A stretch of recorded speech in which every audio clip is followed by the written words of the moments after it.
Bismillahirrahmanirrahim. Assalamualaikum warahmatullahi wabarakatuh. Innal hamdalillah nahmaduhu wa nasta'inuhu wa nastaghfiruh.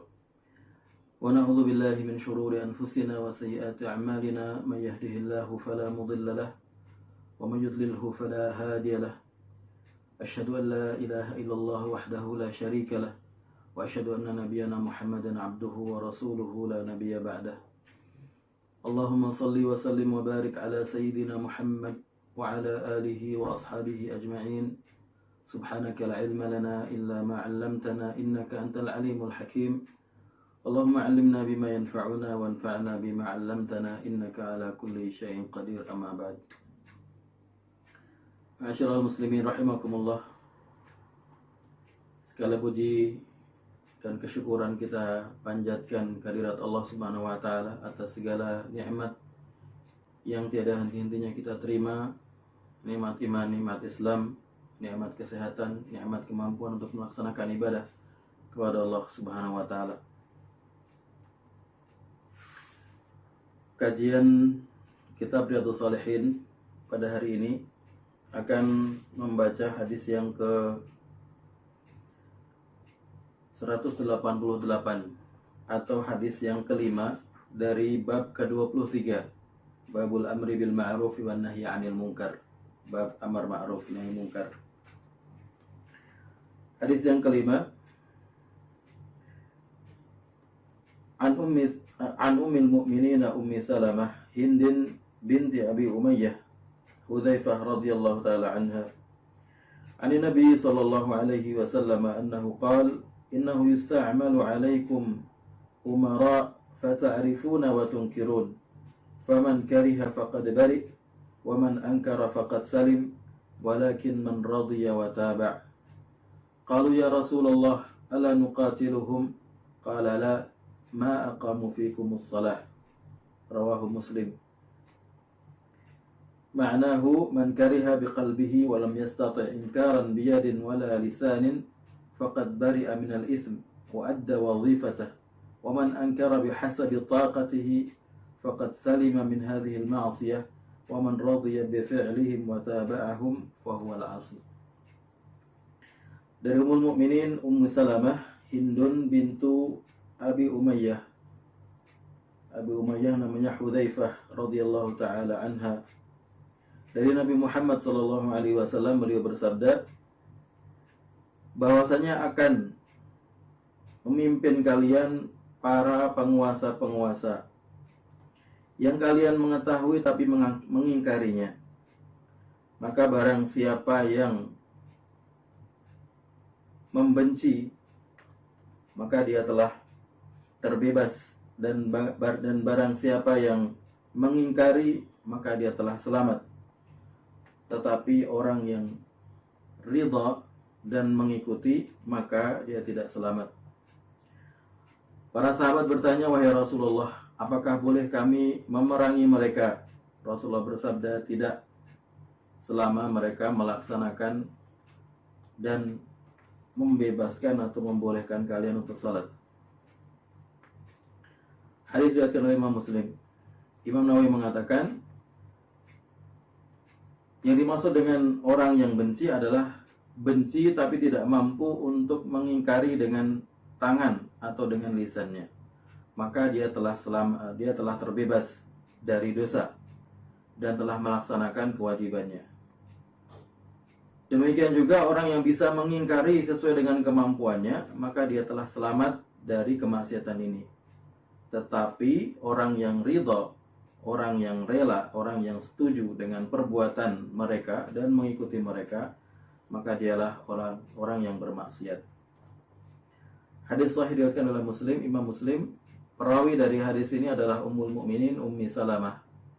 Ummu Salamah salah satu istri Rasulullah sallallahu alaihi wasallam yang terkenal cantik dan cerdas.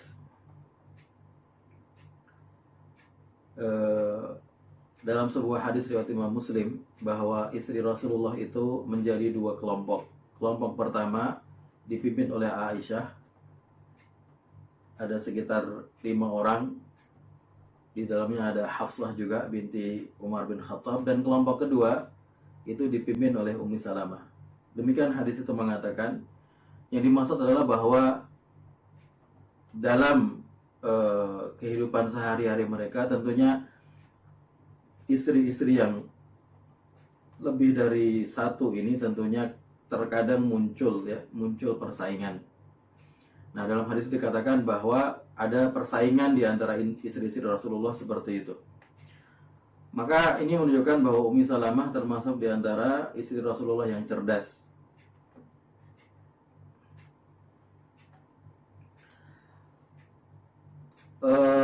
Ummu Salamah ini adalah di antara sahabat yang ikut hijrah, sahabat perempuan yang ikut hijrah ke Habasyah. Berarti dia Islamnya termasuk yang awal di Makkah. Dan juga termasuk di antara yang pertama kali hijrah ke Madinah di kalangan sahabat perempuan.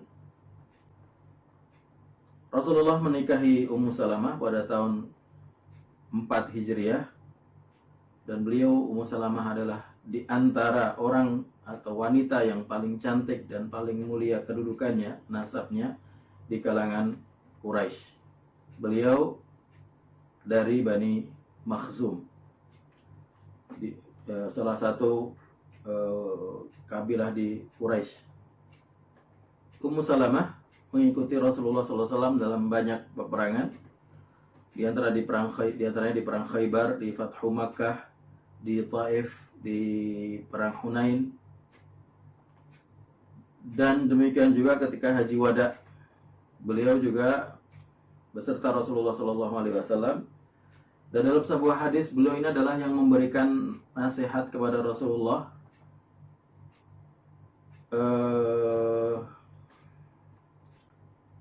ini di Sulhul Hudaybiyah, bukan di Haji Wada. Di Sulhul Hudaybiyah tahun 6 Hijriah itu Rasulullah dengan para sahabat berniat untuk umrah ke Makkah. Sesamanya di Hudaybiyah ternyata orang-orang kafir Quraisy menghadang mereka dan tidak memperbolehkan untuk masuk ke Makkah. Dan kemudian di sana terjadi Bai'atur Ridwan, dan kemudian terjadi perjanjian antara umat Islam dengan kaum Quraisy. Nah, pada waktu itu karena Rasulullah sudah ihram dari Makkah, sudah melafazkan ihram dari Makkah, maka kalau misalnya tidak jadi umrah, maka harus tahallul dan membayar dam, menyembelih damnya.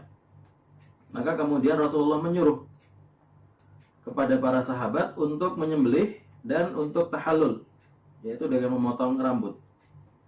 Tapi waktu itu sahabat enggannya karena mereka masih belum bisa menerima bahwa mereka jauh-jauh datang dari Madinah, sudah betul-betul niat umrah, ternyata tidak bisa masuk Makkah karena dihalangi oleh orang-orang Quraisy. Rasulullah sampai beberapa kali menyuruh dan sepertinya sahabat masih belum siap untuk melaksanakan itu karena perasaan mereka shock sekali. Kemudian Rasulullah masuk ke dalam kemah dan bertemu dengan Ummu Salamah, dan Rasulullah mengatakan, terlihat marah muka Rasulullah dan mengatakan, kenapalah sahabatku tidak mau aku perintahkan untuk melakukan sesuatu. Kemudian Ummu Salamah memberikan usulan kepada Rasulullah, wahai Rasulullah, begini saja, jenengan keluar, tidak usah bicara dengan siapapun, kemudian jenengan sembelih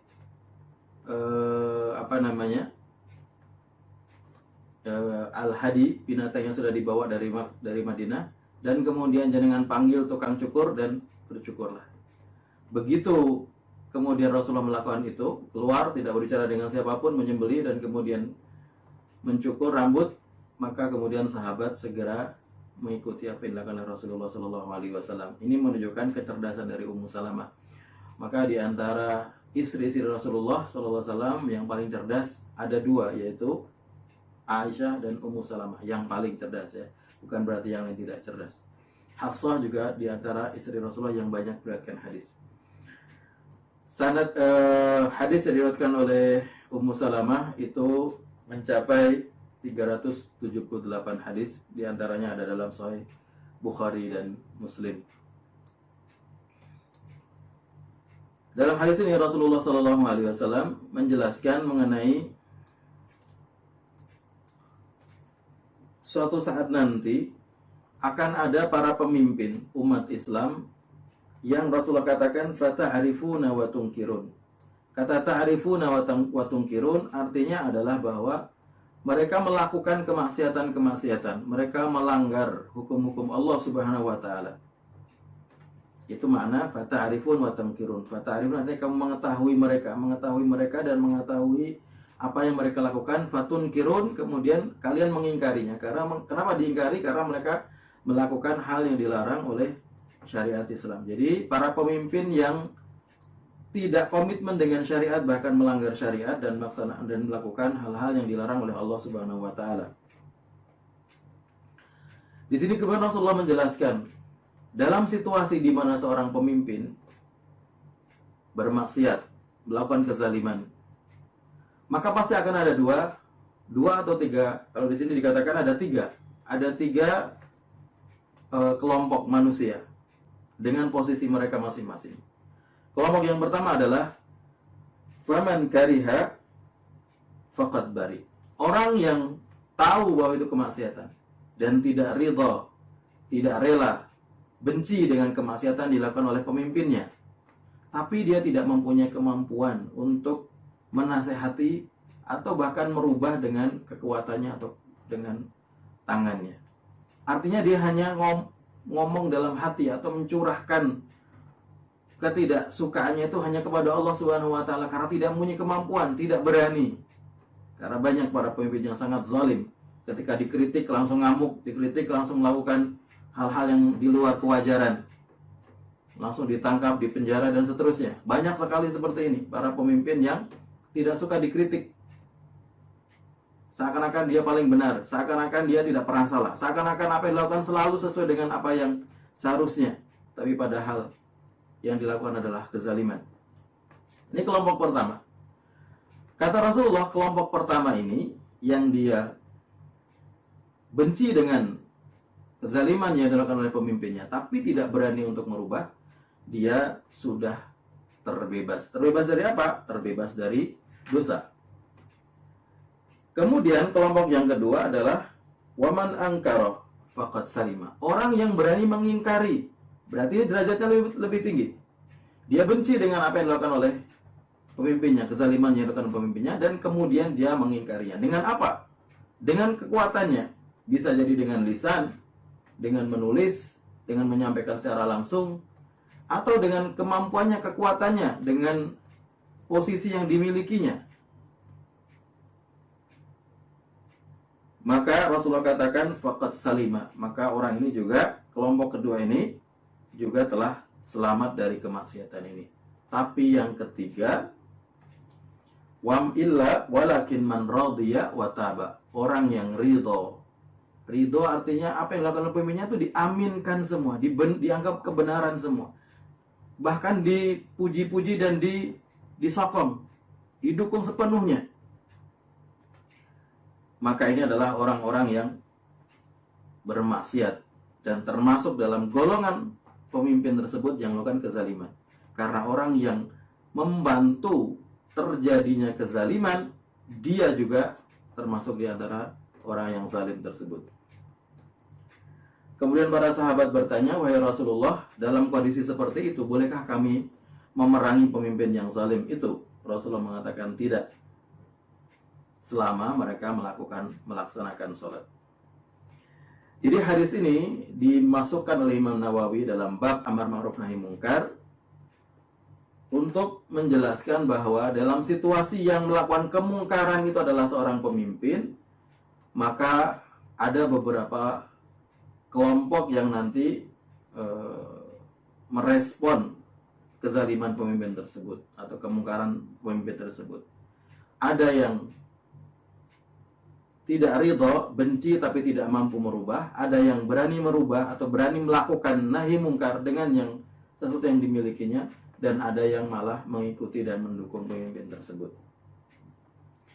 Dan di sini juga hadis ini sesuai dengan hadis yang pertama, yaitu bahwa ingkarul mungkar, merubah sebuah kemungkaran, apalagi kemungkaran dilakukan oleh seorang pemimpin yang punya kekuasaan, itu bisa dilakukan hanya dengan membencinya dengan hatinya. Kenapa? Karena tidak mampu. Karena takut kalau misalnya dia menyampaikan apa yang harusnya disampaikan kepada pemimpin itu, kemudian dia mendapatkan kemudaratan, mungkin disiksa, mungkin dibunuh, mungkin dipenjara dan lain-lain, atau mungkin keluarganya yang diancam dan seterusnya. Jadi itu adalah sesuatu yang boleh dilakukan, tetapi yang tidak boleh dilakukan adalah ridho dan bahkan mendukung pemimpin yang zalim, pemimpin yang melakukan kemaksiatan. Jadi ma'asyiral muslimin rahimakumullah, kita harus highlight ini. Kenapa? Karena ada sebagian orang yang terlalu cenderung kepada hadis-hadis yang menyuruh kita untuk taat kepada pemimpin. Dan itu tidak menjadi masalah, kita harus taat kepada pemimpin. Tapi kemudian dia cenderung untuk berlebihan kepada pemimpin, sehingga apapun yang keluar dari pemimpin, apapun kebijakan, apapun tindakan yang dilakukan pemimpin dianggap sebagai kebenaran. Ini salah, sangat salah sekali. Pemimpin adalah manusia, dan karena dia manusia pasti dia akan melakukan kesalahan. Kalau itu sebuah kesalahan, kita sampaikan itu adalah sebuah kesalahan, jangan kita bela. Pemimpin misalnya keluarganya melakukan, istrinya atau mungkin anaknya atau dia sendiri melakukan pesta-pesta yang tidak sesuai dengan syariat Islam, minuman keras misalnya, dan lain-lain, tersebar di media. Kita nggak boleh membelanya, mengatakan ini adalah pemimpin, kita harus kita taati. Ya memang kita harus taati, tapi itu adalah kemaksiatan yang harus kita rubah kalau kita mampu. Kalau tidak mampu, minimal kita membencinya. Jangan malah kita bela. Kita anggap nggak apa-apa lah dia kan pemimpin, nggak apa-apa lah kan dia punya uang, nggak apa-apa lah kan dia, dan lain-lain dan lain-lain. Ini adalah sebuah salah kaprah ya. Karena terlalu memegang hadis-hadis mengenai taat kepada pemimpin, kemudian seakan-akan pemimpin ini adalah seperti dewa yang tidak pernah salah. Tidak boleh seperti itu. Kalau itu adalah sebuah kemaksiatan, kita katakan itu kemaksiatan. Kalau kita berani mengatakannya, kita katakan. Tidak berani, minimal dalam hati kita mengingkari, tidak ridho. Karena kalau kita ridho, kata Rasulullah SAW, dia termasuk di antara orang-orang yang berbuat zalim tersebut, termasuk golongan pemimpin tersebut. Nanti kalau di akhirat, sebagian Rasulullah jelaskan dalam hadis lain, setiap orang pemimpin itu nanti di akhirat dia akan memimpin para pengikutnya, baik maupun buruk. Ya, kalau dia menjadi pemimpin yang baik, berarti pengikutnya orang-orang baik. Kalau menjadi pemimpin yang buruk, berarti pengikutnya orang-orang yang buruk. Na'udzubillah, jangan sampai kita dibangkitkan oleh Allah Subhanahu wa taala nanti bersama para pemimpin-pemimpin yang zalim, para pemimpin-pemimpin yang ingkar kepada Allah Subhanahu wa taala. Dan hadis ini juga menguatkan hadis-hadis sebelumnya bahwa Rasulullah melarang umat Islam untuk memerangi pemimpin yang zalim selama mereka masih muslim, masih melaksanakan salat, selama tidak ada kekufuran yang betul-betul tampak dari mereka.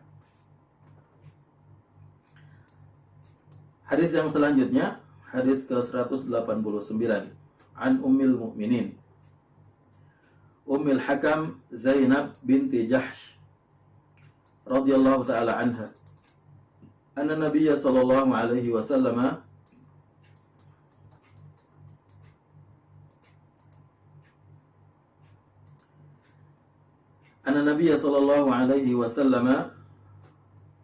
dakhala 'alaiha fazi'an yaqulu la ilaha illallah wailun lil 'arabi min syarrin qad iqtarab futiha al-yawma min radmi ya'juj wa ma'juj mithlu hadhihi wa halaqa bi usbu'aihi al-ibhama wallati taliha faqultu ya Rasulullah anahliku wa fina as-salihun qala na'am idza kathura al-khabath muttafaqun alaih. Dari Ummul Mukminin Ummul Hakam Zainab binti Jahsh radhiyallahu taala anha, bahwasanya Nabi Muhammad sallallahu alaihi wasallam suatu hari masuk ke rumah Zainab seraya seperti orang yang kaget atau khawatir, dan kemudian Rasulullah mengatakan la ilaha illallah, celakalah orang-orang Arab dari keburukan yang sudah dekat pada hari ini, telah terbuka dari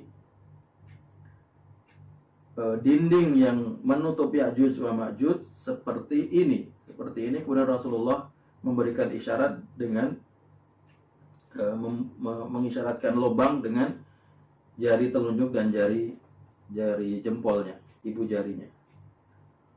Kemudian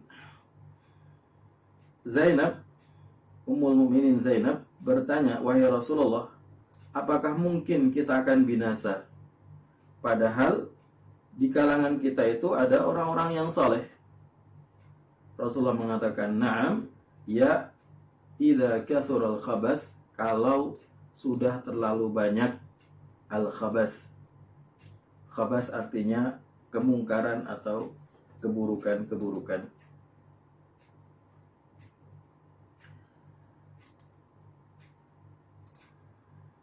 Hadis ini diriwayatkan oleh Bukhari dan Muslim, hadis yang sahih. Rawi dari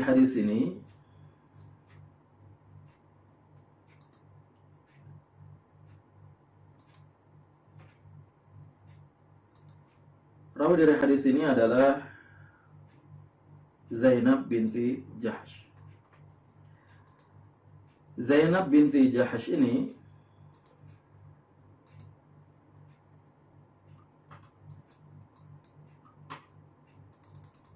sebentar, saya lihat biografinya dulu.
Zainab binti Jahsh bin Ri'ab bin dari Bani Khuzaimah.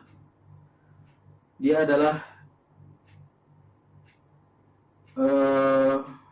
salah satu dari istri Rasulullah SAW. Namanya aslinya adalah Barrah. Kemudian ketika diperistri oleh Rasulullah SAW, namanya diganti menjadi Zainab. Ibu beliau adalah Umaymah binti Abdul Muttalib. Berarti beliau ini adalah sepupu dari Rasulullah SAW dari bibinya. Karena ayah Rasulullah adalah Abdullah bin Abdul Muttalib.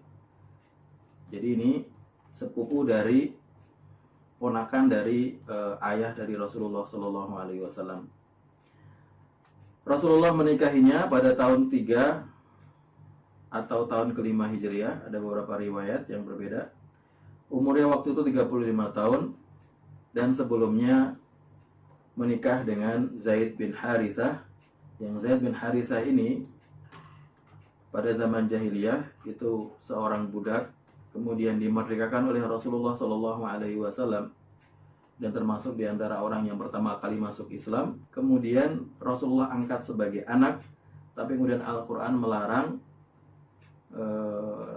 mengangkat anak, mengadopsi anak seperti itu, atau menganggap, ya, menisbatkan seseorang yang bukan dari nasabnya kepada dirinya. Maka kemudian ini Zaid bin Harithah tetap diasuh oleh Rasulullah SAW, tapi tidak dianggap sebagai anak, melainkan menjadi orang yang dikasihi oleh Rasulullah SAW.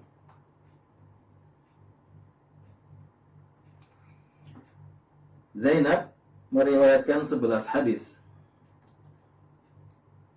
Dan beliau ini terkenal sebagai seorang wanita yang sangat dermawan sekali dan juga ahli ibadah. Ketika beliau meninggal pada masa Umar bin Khattab radhiyallahu taala anhu, Aisyah pernah mengatakan ketika beliau meninggal, "Laqad dhahabat hamidatan muta'abbidatan mufza'al yatama wal aramil." Dia telah meninggal dalam kondisi sebagai seorang yang terpuji, ahli ibadah, dan orang yang selalu ditunggu atau diharapkan oleh anak-anak yatim dan janda-janda yang kekurangan.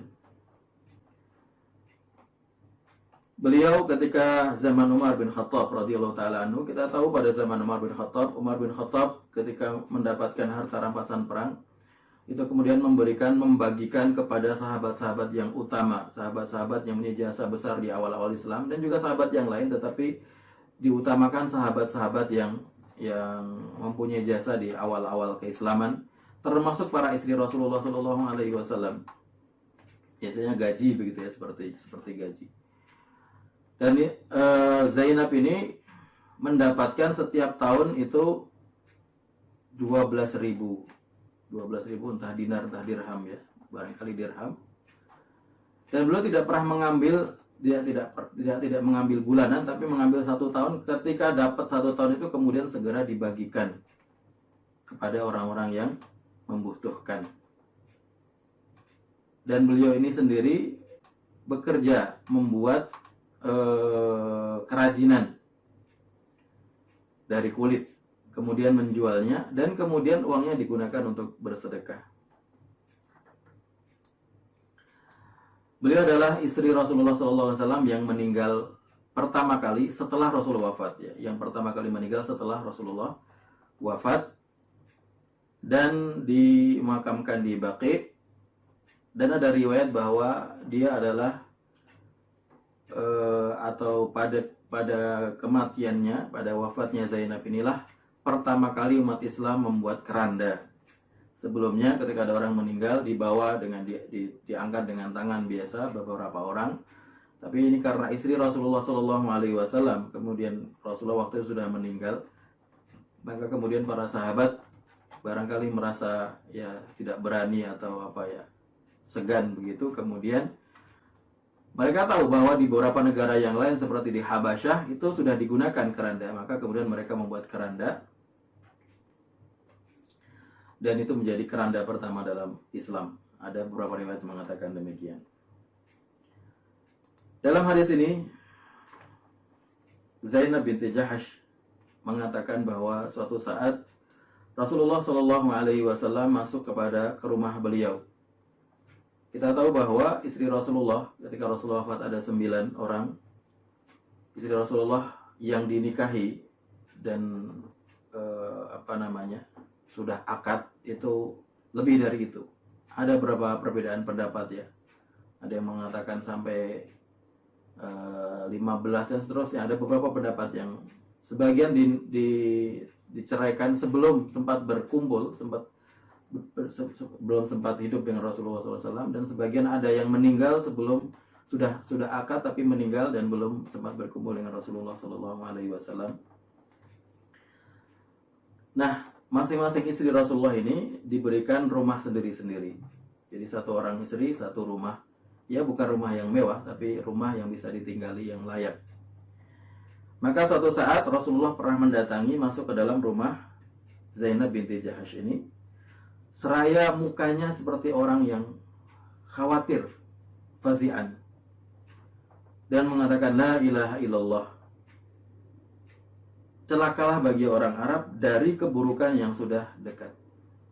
Kata celakalah bagi orang Arab, sebenarnya dimaksud dengan orang Arab di sini mewakili orang Arab di sini maksudnya adalah umat Islam. Karena orang Arab adalah yang pertama kali masuk Islam. Ya pada zaman Rasulullah itu yang pertama kali masuk Islam semuanya orang Arab. Atau kita bilang mungkin 99,9% orang Arab. Yang non Arab mungkin ada beberapa orang Yahudi atau beberapa orang misalnya dari Persia dan beberapa tempat yang lain, Ethiopia misalnya, Habasyah, seperti Bilal, Najasyi itu dari Habasyah. Tapi sebagian besar adalah orang Arab. Jadi ketika Rasulullah mengatakan celaka orang Arab, maksudnya adalah celaka untuk umat Islam, karena di situ orang Arab digunakan kata Arab ini mewakili umat Islam. Karena yang kenyataannya agama ini diturunkan kepada orang Arab, pada Rasulullah yang adalah orang Arab, di lingkungan Arab, dengan bahasa Arab. Qurannya sendiri, kitabnya adalah dengan bahasa Arab. Maka aneh kalau misalnya ada orang yang anti Arab dengan sentimen agama ya, dengan menghubungnya dengan agama.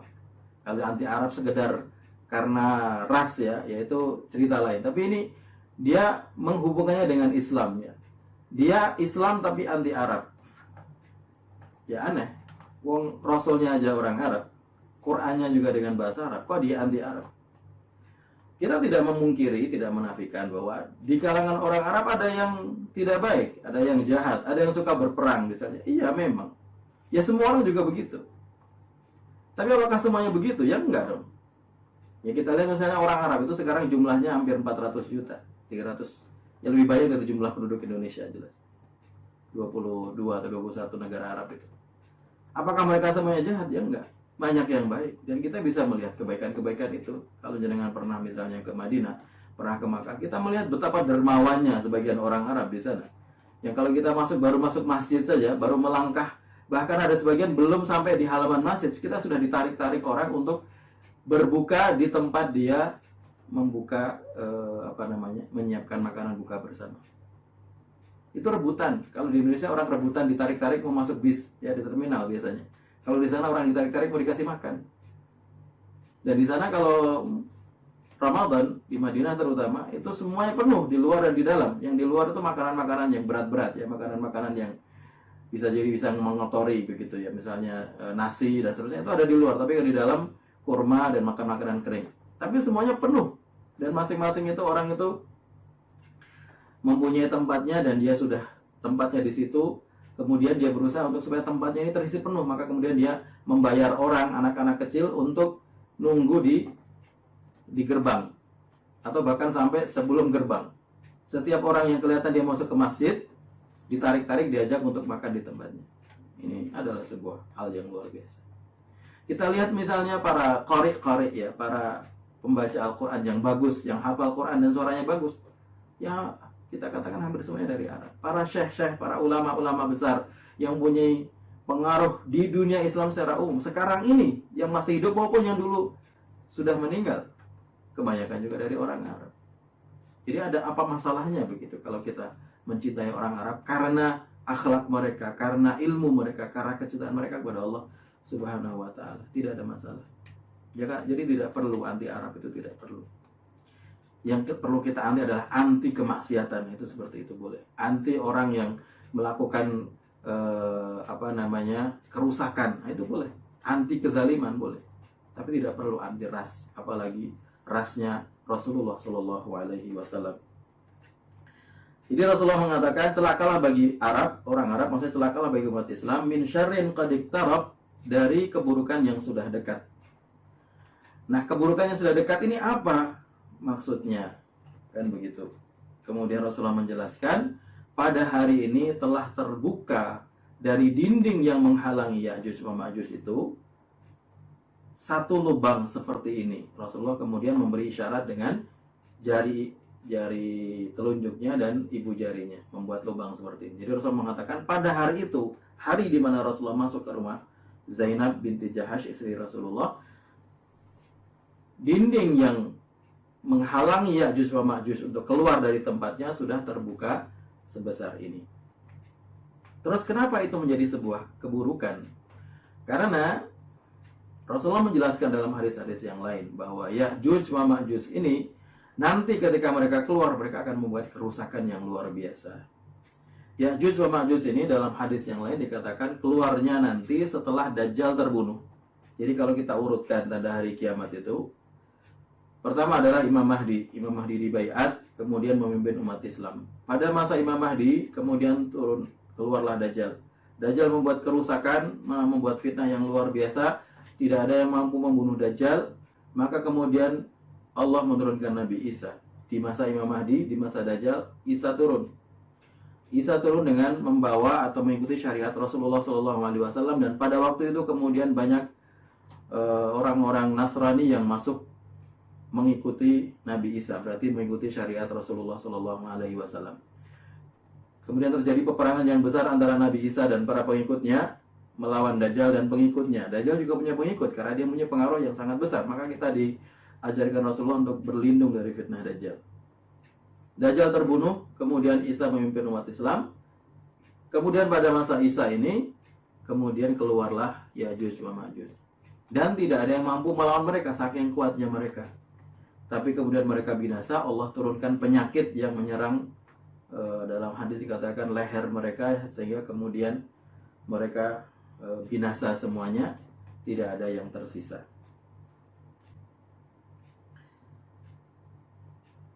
Tapi itu bukan yang poin utama dari hadis ini. Yaitu Rasulullah menjelaskan itu, tapi hadis ini dimasukkan oleh Imam Nawawi dalam bab ini bukan karena masalah itu. Bab ini bisa dijelaskan atau bisa dikaitkan dalam pembahasan tentang tanda hari kiamat.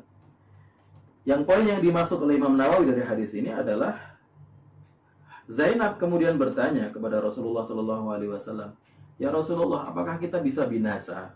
Binasanya diazab oleh Allah Subhanahu Wa Taala. Wa fina salihun, padahal banyak orang-orang saleh di antara kita. Rasulullah mengatakan, na'am, ya bisa. Idza kasural khabath, kalau keburukannya jauh lebih banyak. Kemungkaran yang merata jauh lebih banyak daripada orang-orang yang saleh. Kenapa demikian? Kalau ada kemungkaran merata, kok orang solehnya juga ikut terkena azabnya? Karena Allah mengatakan, wattaqu fitnatan la tusibanna alladziina zalamu minkum khassah. Dan takutlah kamu dengan fitnah, azab yang turun bukan hanya orang-orang yang zalim saja yang kena, tapi semuanya. Tapi kenapa semuanya ikut kena? Ya karena mereka hidup pada zaman yang sama, dan Allah ingin mengazab orang-orang tersebut yang berbuat kemaksiatan. Maka dalam situasi itu pasti akan ada beberapa jenis orang yang menyikapi kemungkaran itu. Seperti dalam kisah Bani Israel yang di pinggir laut itu ya, Ashabus Sabti. Pasti akan ada orang yang saleh yang berusaha mengingkari kemaksiatannya dengan apa yang bisa dia lakukan. Bisa dengan kemampuannya, kekuatannya dengan tangannya, atau barangkali dengan lisannya, atau barangkali cuma dengan hati karena dia tidak punya kemampuan. Ini kelompok pertama. Ada kelompok yang tidak peduli. Ya dia baik. Ya dia tidak ikut melakukan kemaksiatan, tapi dia tidak peduli apa yang dilakukan orang-orang. Yes, biarin aja lah, yang penting saya sendiri. Ini kelompok yang kedua. Dan ketiga adalah yang melakukan kemaksiatan itu sendiri. Dalam kisah Bani Israel, di antara tiga ini, dua yang diazab,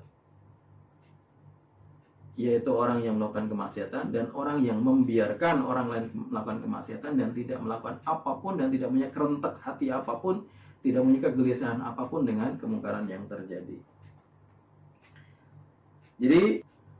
Jadi hadis ini memberikan motivasi sebenarnya kepada kita semua untuk selalu melakukan amar ma'ruf nahi mungkar sesuai dengan kemampuannya masing-masing, baik dengan lisan, baik dengan kemampuan tangan, kekuasaan, ataupun hanya dengan hati, hanya dengan tidak ridha, dengan membenci perbuatan tersebut. Hadis yang selanjutnya, hadis ke 190. An Nabi Sa'id Al-Khudri radhiyallahu ta'ala anhu 'anil Nabi sallallahu alaihi wasallam qala, iyyakum wal julusa fi turuqat. Faqalu ya Rasulullah, ma lana min majalisina bud natahaddatsu fiha. Faqala Rasulullah sallallahu alaihi wasallam, fa idza abaitum illa al-majlis fa'atu at-tariqa haqqah. Qala wa ma haqqu at-tariq ya Rasulullah? Qala ghaddul basar wa kafful adha wa raddus salam wal amru bil ma'ruf wan nahyu 'anil munkar. Muttafaqun alaih. Dari Abu Sa'id Al-Khudri radhiyallahu taala anhu, dari Nabi Muhammad sallallahu alaihi wasallam, Rasulullah bersabda, jauhilah oleh kalian duduk-duduk di jalan. Para sahabat, ini orang-orang yang barangkali yang dilarang oleh Rasulullah tersebut, tidak semua sahabat.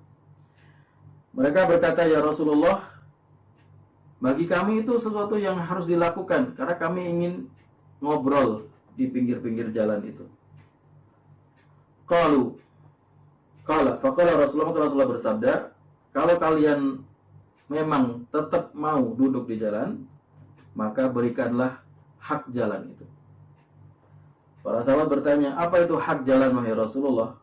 Rasulullah bersabda, pertama, merendahkan pandangan. Yang kedua, menghilangkan sesuatu yang berbahaya. Yang ketiga, menjawab salam. Yang keempat, amar ma'ruf. dan yang kelima nahi mungkar. Jadi diriwayatkan oleh Bukhari dan Muslim. Di dalam hadis ini Rasulullah Shallallahu Alaihi Wasallam tidak dijelaskan sababul wurudnya, tapi kalau kita bisa mengira-ira, ya barangkali waktu itu Rasulullah sedang melewati sekelompok sahabat yang duduk-duduk di jalan. Jadi duduk-duduk di jalan ini memang sebuah tradisi yang barangkali hampir di semua budaya ada ya. Orang berkumpul di jalan-jalan untuk ngobrol. Gitu. Kalau di Jogja ini namanya cangkruan ya. Dibuat tempat duduk begitu seperti pos ronda atau apa begitu, kemudian mereka ngobrol di situ. Dan orang Arab itu suka ngobrol. Orang Arab itu kalau sudah ngobrol betah ya. Maka di sana kalau anak-anak muda, ya saya pernah tinggal di Saudi, itu apalagi Ramadan, semalaman mereka bisa ngobrol. Dan kemudian baru setelah salat subuh kemudian tidur. Dan banyak yang tidurnya bablas kemudian sampai asar. Ini beneran ya, banyak yang cerita seperti itu.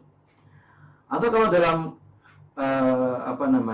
aktivitas sehari-hari yang bukan bulan Ramadan, mereka ngobrol sampai malam, tengah malam begitu, kemudian nanti bangunnya jam 10, jam 9. Ya, saya pernah punya pengalaman, saya naik taksi begitu, sekitar pukul 9 atau 10. Kemudian ketika di jalan itu sudah mulai ramai mobil-mobil yang anak-anak muda. Kemudian supir taksinya bilang seperti ini, setannya udah pada bangun. Begitu ya. Jadi maksudnya itu anak-anak muda itu yang bangunnya kesiangan itu udah pada keluar dengan mobil-mobil mereka. Kalau pagi sebelum jam itu biasanya kosong, mereka belum keluar. Jadi orang Arab itu emang suka ngobrol. Dan ini kalau dalam hadis ini, dulu para sahabat juga ternyata ada sebagian ya, tidak semuanya tentunya. Ada sebagian, kan sahabat jumlahnya puluhan ribu ya. Jadi ada sahabat-sahabat yang mereka suka ngobrol-ngobrol di tepi jalan. Barangkali anak-anak muda barangkali. Nah maka kemudian Rasulullah mengatakan, kalian nggak usahlah duduk-duduk di jalan, ini nggak baik. Kan begitu. Ini babnya bab adab. Karena Rasul tidak mengatakan, jangan nanti masuk neraka, nggak bilang gitu. Tapi Rasul cuma memberi nasihat, nggak usahlah duduk-duduk di jalan. Berarti babnya adab. Bukti bahwa itu bab adab, ketika mereka mengatakan, kami pengen duduk di jalan juga, wahai Rasulullah. Rasulullah mengatakan, ya udah kalau gitu nggak apa-apa, tapi ada tapinya. Kalian harus melaksanakan hak jalan, yaitu kalian punya kewajiban untuk melakukan hal ini kalau memang tetap ngotot mau duduk-duduk di jalan. Ini bisa menjadi panduan bagi kita semua, terutama anak-anak muda ataupun orang tua juga yang suka ngobrol-ngobrol di pinggir jalan, di cangkruan atau tempat-tempat yang lain. Ya kita secara umum ya, kita mengatakan bahwa berkumpul dalam kondisi seperti itu tidak terlalu baik. Ya, tidak terlalu baik. Ya walaupun kita juga perlu, tidak harus tiap hari, tapi mungkin kita perlu beberapa waktu untuk bertemu dengan orang lain, ngobrol dan seterusnya. Tapi kalau itu menjadi sebuah kebiasaan, tentunya bukan hal yang baik. Ibnu Qayyimul Jauziyah dalam salah satu kitabnya mengatakan al-ijtima'u bil ikhwani qisman. Qismun yaqtadihi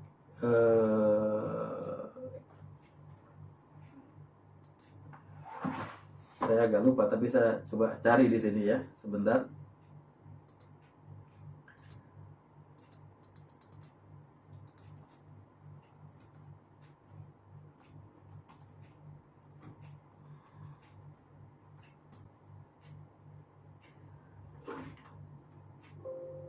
Beliau mengatakan,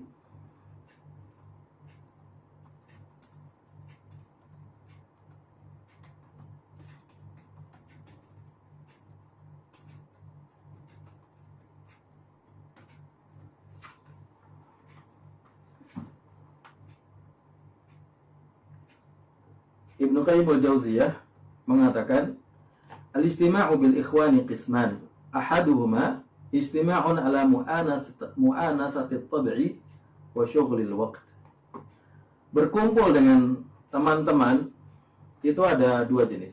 Jenis pertama adalah berkumpul karena mempunyai kecenderungan yang sama atau memenuhi kebutuhan sosial kita mungkin ya, dalam bahasa yang lain, dan ingin menghabiskan waktu.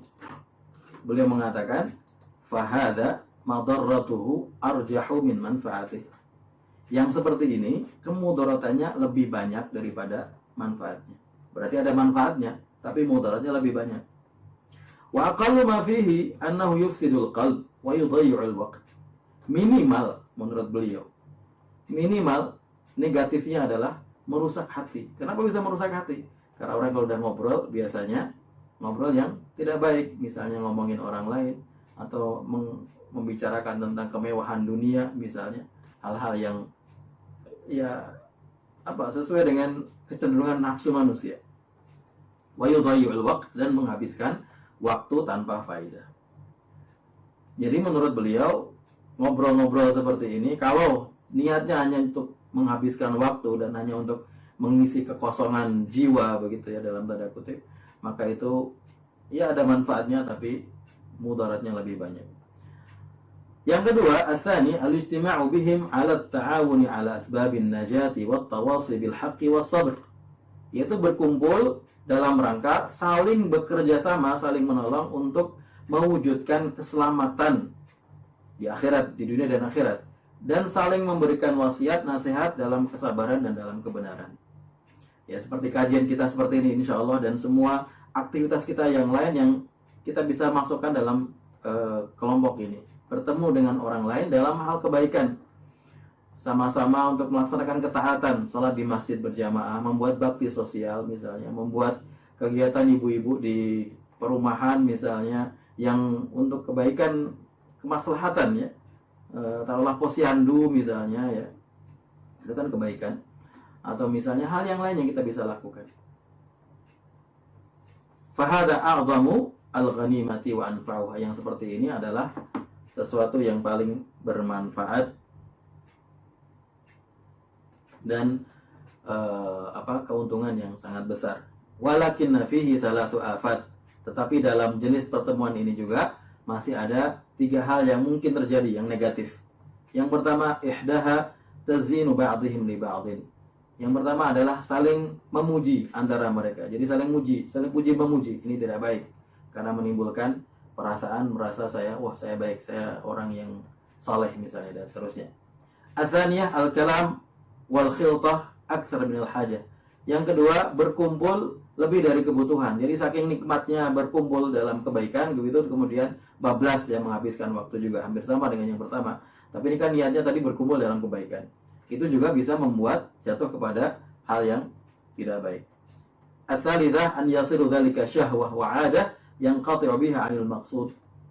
Yang ketiga adalah kalau itu kemudian menjadi kebiasaan, menjadi tujuan. Jadi menjadi agenda rutin yang dia dapatkan nikmatnya itu yang di sisi tadi, ngobrolnya tadi, sehingga tidak mencapai tujuan asalnya. Misalnya kajian, taruhlah kajian. Kan ketika kajian dia ketemu dengan teman-temannya, habis kajian misalnya dia ngobrol lama dengan temannya. Itu kemudian menjadi kebiasaan, sehingga kemudian tujuan asalnya yang ingin kajian mendapatkan ilmu, tapi akhirnya kemudian karena menjadi kebiasaan dan itu dia merasakan nikmatnya ngobrol, kemudian menjadi ngobrolnya itu yang menjadi tujuan. Itu maksudnya seperti itu. Jadi berkumpul-kumpul itu secara umum ya bukan hal yang dilarang, yaitu adalah sesuatu yang mubah.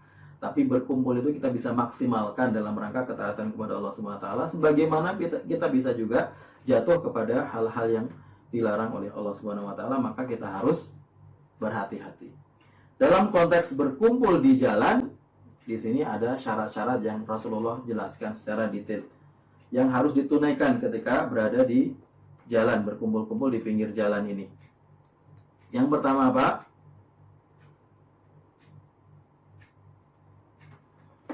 Ghaddul basar.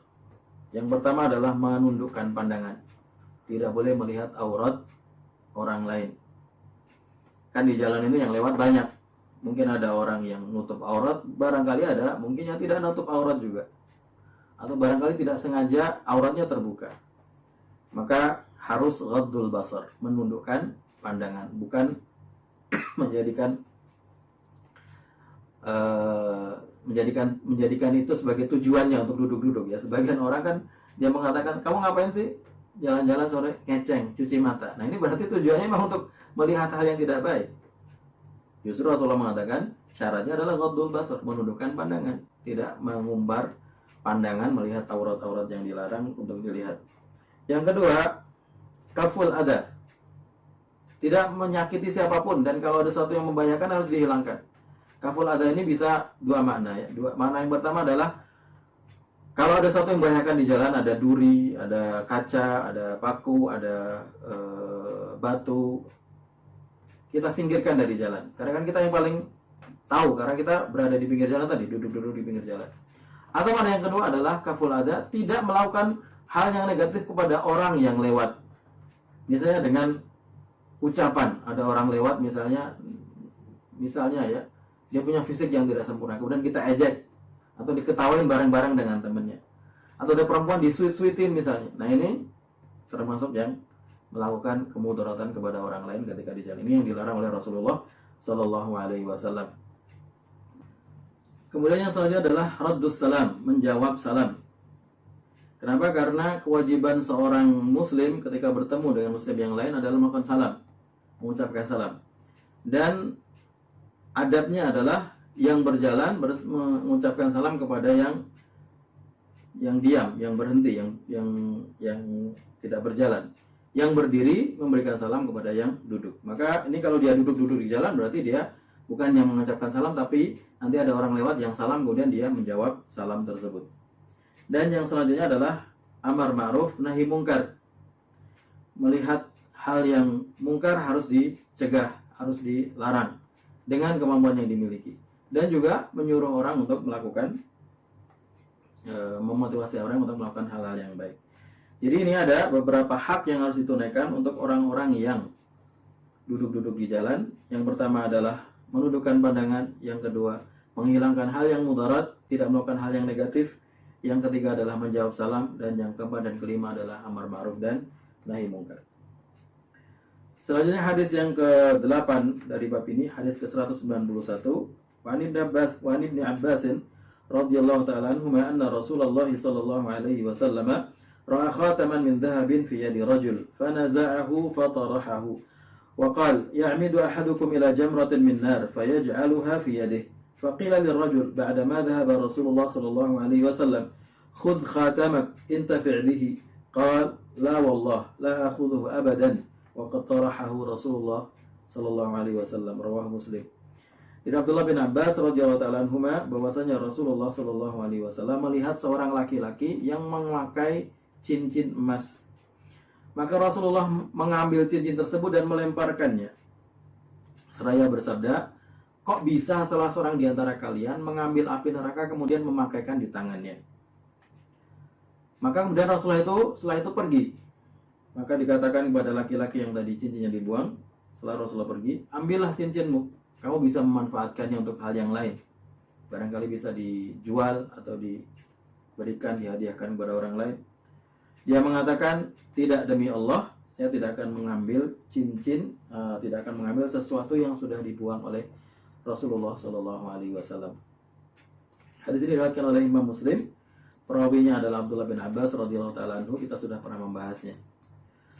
Yang kita bisa ambil dari hadis ini, yang pertama adalah bahwa Rasulullah Shallallahu Alaihi Wasallam melakukan amar ma'ruf dengan cara yang keras di sini ya, dengan melakukan nahi mungkar, bukan ma'ruf, melakukan nahi mungkar dengan cara yang keras, yaitu dengan mengambil cincin yang dipakai oleh seorang sahabat. Mungkin kita bertanya-tanya, kenapa Rasulullah keras dalam hal ini? Barangkali kita tidak bisa, barangkali di sababul wurud yang lain saya tidak tahu, tapi dalam hadis ini tidak dijelaskan sababul wurudnya atau sebabnya sebelumnya. Tapi barangkali kita bisa memahami, Rasulullah SAW kan biasanya kalau berdakwah kepada sahabatnya, ketika sahabatnya melakukan kemungkaran itu, Rasulullah menjelaskan dulu dengan cara yang baik, kemudian baru kalau dia mengulangi berkali-kali, baru kemudian Rasulullah melakukannya dengan keras.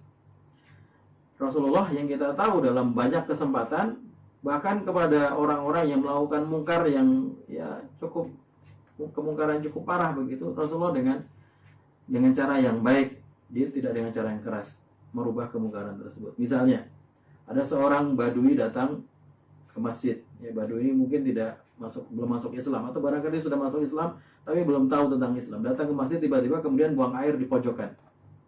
Waktu itu para sahabat sangat marah sekali, ini masjid malah dikencingin gitu.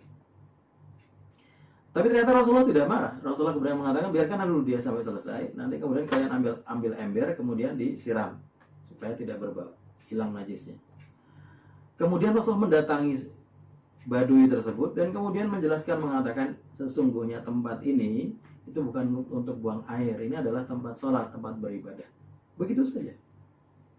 Badui itu tidak dipukul, tidak dikata-katain, tidak diapa-apakan, cuma dikasih tahu.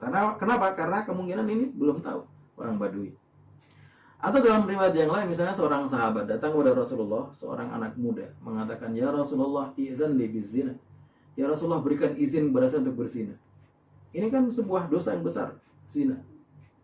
Dia datang kepada Rasulullah secara gagah berani, minta izin secara resmi untuk berzina. Barangkali kalau kita yang ada orang kayak gitu, mungkin kita marah-marah, wah kamu ini kok gak sopan begitu ya, terus kata-kata yang lain. Tapi istri Rasulullah kemudian mengatakan, sini, kamu dekat sini, saya ngobrol dengan kamu. Rasulullah mengatakan, atardha dzalika li ummik. Apakah kamu ridho kalau misalnya ada orang berzina dengan ibumu? Apakah kamu nanti ridho kalau misalnya ada orang berzina dengan adik perempuanmu? Apakah kamu ridho kalau ada orang berzina dengan kakak perempuanmu? Dia mengatakan, saya tidak ridho ya Rasulullah. Rasulullah mengatakan, demikian juga mereka semua itu. Mereka tidak ridho kalau anaknya, kakaknya, adiknya, ibunya berzina dengan dirimu. Maka kemudian laki-laki itu, anak muda itu menjadi sadar. Kita lihat Rasulullah menyampaikannya dengan cara yang halus. Jadi barangkali di sini, sahabat tersebut sudah tahu, sudah dikasih tahu Rasulullah bahwa seorang laki-laki itu tidak boleh memakai emas, tapi tetap memakainya, sehingga kemudian Rasulullah menggunakan dengan cara yang lebih keras. Jadi cara yang lebih keras ini boleh dilakukan kalau memang ada kebutuhan untuk melakukan hal tersebut. Kemudian juga kita bisa ambil dari hadis ini adalah bahwa emas itu haram bagi laki-laki, ya.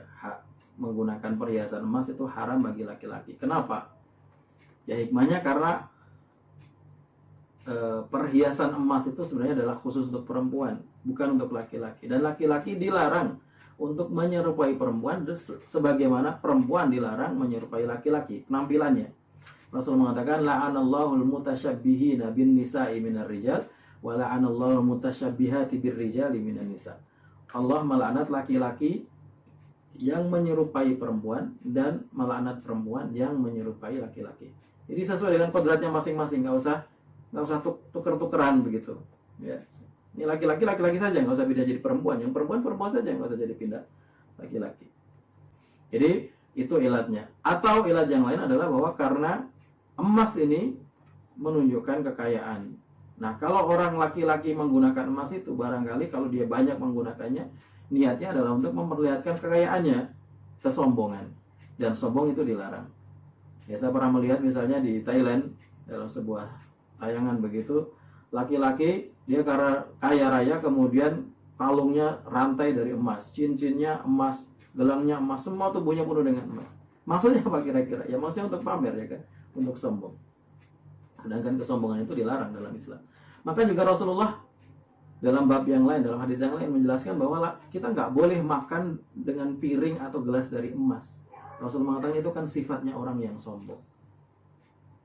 Sifatnya orang yang ingin menunjukkan kehebatan dia. Dan dalam Islam, seorang mukmin bukanlah orang yang sombong, tapi orang yang, kata Rasulullah, man tawadhu'a lillahi rafa'ah, orang yang tawadhu karena mencari ridha Allah, Allah akan mengangkat derajatnya. Jadi orang tawadhu itu yang lebih baik daripada yang menyombongkan diri. Baik, saya kira ini yang kita bisa baca pada hari ini, beberapa hadis. Semoga apa yang kita baca bermanfaat dan menjadi ilmu yang bermanfaat untuk kita laksanakan dalam kehidupan sehari-hari. Hadanallahu wa iyyakum ajma'in. Subhanakallahumma wa bihamdika asyhadu an la ilaha illa anta astaghfiruka wa atubu ilaik. Wal 'afwu minkum. Wassalamualaikum warahmatullahi wabarakatuh.